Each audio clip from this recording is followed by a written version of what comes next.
I'm here in a crop of spring malt and barley that has been growing on a classic Clonroach series soil. These soils are ideal for producing quality crops of malt and barley, but they also are easily leachable for nutrients such as P, K and lime. It's for this reason that essential that lime is applied regularly to these soils in order to maintain soil pH at 6.5. This field that I'm standing in, it was tested last autumn, and it was shown that the pH was suboptimal as it was at 5.8. To correct the problem, 5 tonne a hectare of quarry lime was applied in early spring to the field and ploughed down. A further 370 kilos a hectare of granulated lime was then applied to the seabed pre-drilling for this year's crop.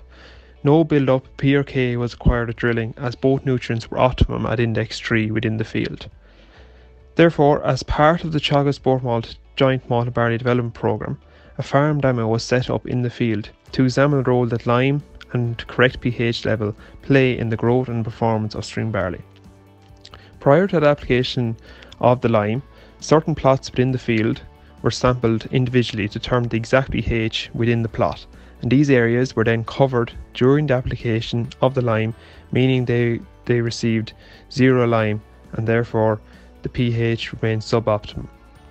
The growth and performance of the crop within these plots was then compared against the treated plots to determine how well the crop grew. The observations from the demo showed that early plant development of populations were similar between the treated and untreated.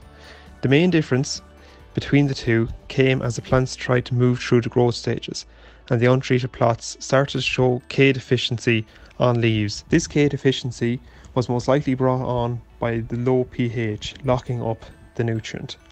The area where the trial is located received more rainfall than many during the cropping season, and this did help alleviate some of the stress on the crop that was being experienced.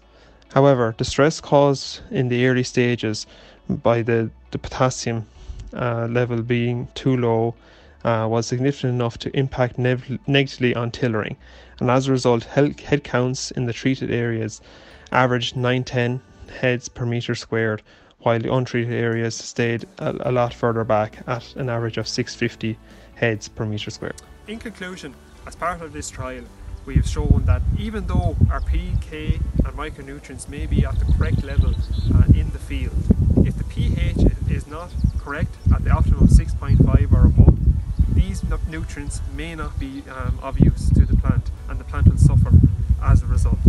So the main message is to be wary of your soil pH, to test regularly, and if lime is required, apply little enough.